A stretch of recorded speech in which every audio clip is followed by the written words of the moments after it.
माशाल्लाह ये शादी है। इकबाल ने कहा कि कितने खूबसूरत घर बना लो जैसे कि बन रहे हैं आजकल, बड़े बड़े घर, ये सी वाली टाइल्स जो है ना ये सिर्फ यहाँ पे लगेगी। किचन, ये बाथरूम की अलग है, वॉशरूम की अलग है, बाथरूम की अलग है। ये जो टाइल्स है ये पत्थर लगेगा लॉबी में, इस पत्थर को हम लगाएंगे कमरे में। ये खूबसूरत घर है, इसका डिजाइन में लाखों लाख रुपया तो सिर्फ नक्शा बनाने में आजकल लोग दे रहे हैं। क्यों? खूबसूरत घर बन जाए, अच्छा घर बन जाए, कोई देखे तो गए वाह वेरी नाइस हाउस, ये अच्छा घर है, खूबसूरत घर है। मगर इकबाल कहता है कितने ही खूबसूरत घर बना लो, वो घर बर्बाद होने से बच नहीं सकता जिसमें हुजूर की बेटी सैयदा फातिमा का जिक्र नहीं होता। मेरी बात समझना, मतलब उसका यह है कि घर बनता है औरत से,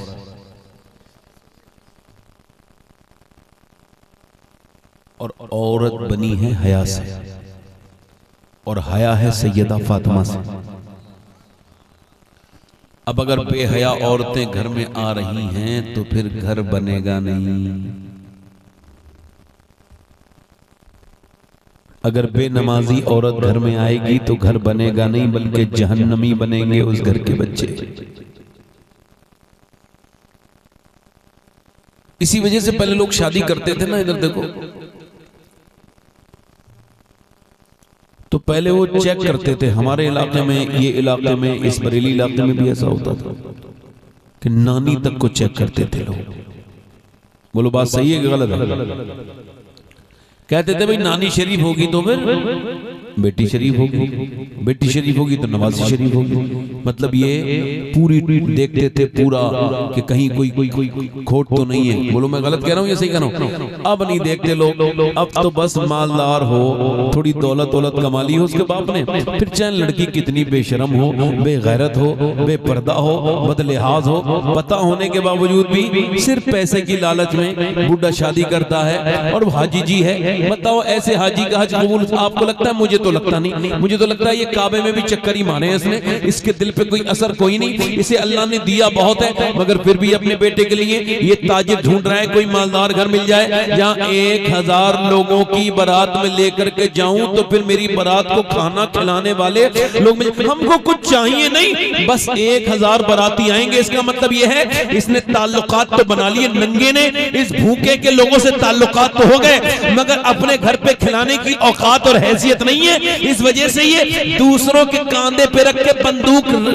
रख के चलाना चाहता है, और दूसरों के घर, दूसरों के दस्तरखान पे अपने ताल्लुकात वालों को खाना खिलाना चाहता है। इसका मतलब यही तो है, और कोई मतलब है? ये जो कार मांगने वाले होते हैं, इसका मतलब साफ है कि ये भूखा नंगा कार की दिल में नियत रखता है, शौक रखता है, मगर इसकी औकात नहीं है। इस वजह से बेटे की शादी में मोटर बाइक और कार मांग रहा है। खुदा की कसम, भिखारी सिर्फ वो नहीं होता जो मस्जिद के बाहर बैठ के भीख मांगे, ना भिखारी वो है जो चौराहे पे और मज़ारों पे भीख मांगे।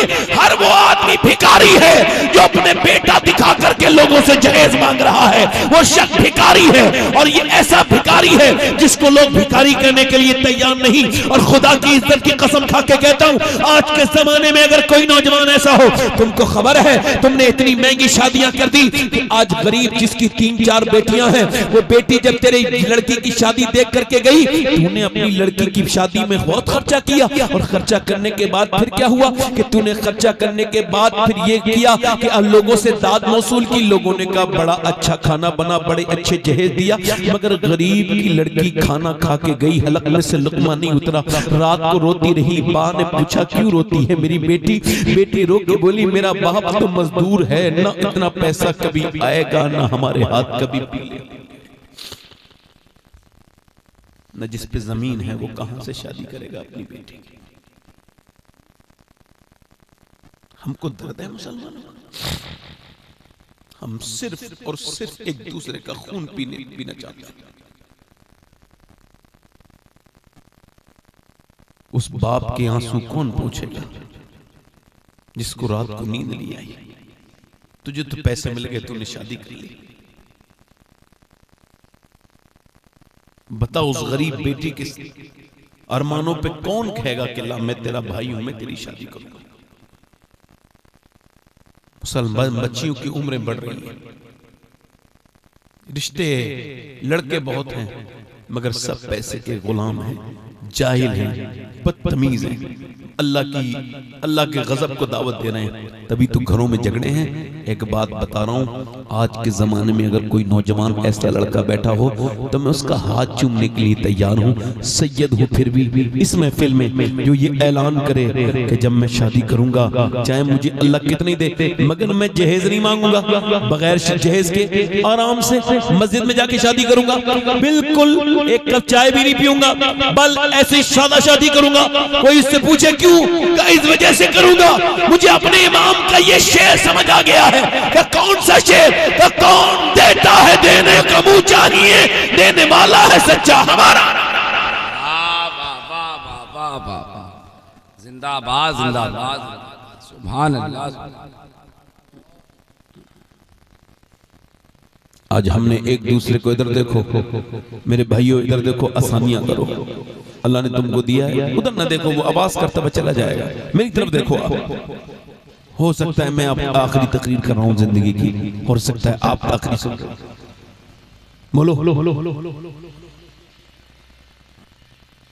मैं भी अपनी जिंदगी के 3 दशक पूरे करके 4थे दशक में चल रहा हूं। सहाबाए कराम तो 30 साल की उम्र के बाद मस्जिदों का कोना पकड़ते थे, कहते हैं जी लिए आधी जिंदगी से ज्यादा अब मौत का इंतजार करते हैं। वो कौन मुसलमान थे जिन्होंने किसी को गम नहीं दिया, दुख नहीं दिया? वो भी तो मुसलमान थे भाई।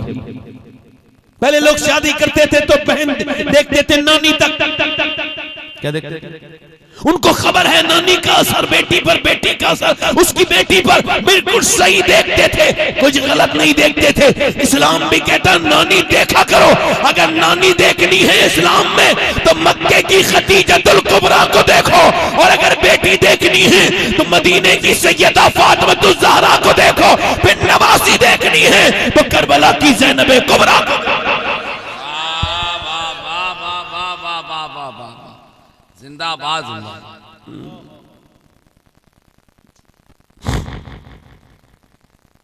इसी वजह से मियां नौजवान लड़कों को देखो, और पहले के जमाने की औरतें, एक औरत अच्छी आ जाए घर में तो घर बदल दे, दुआ कर किया करो। दिल लग रहा आप लोगों ने?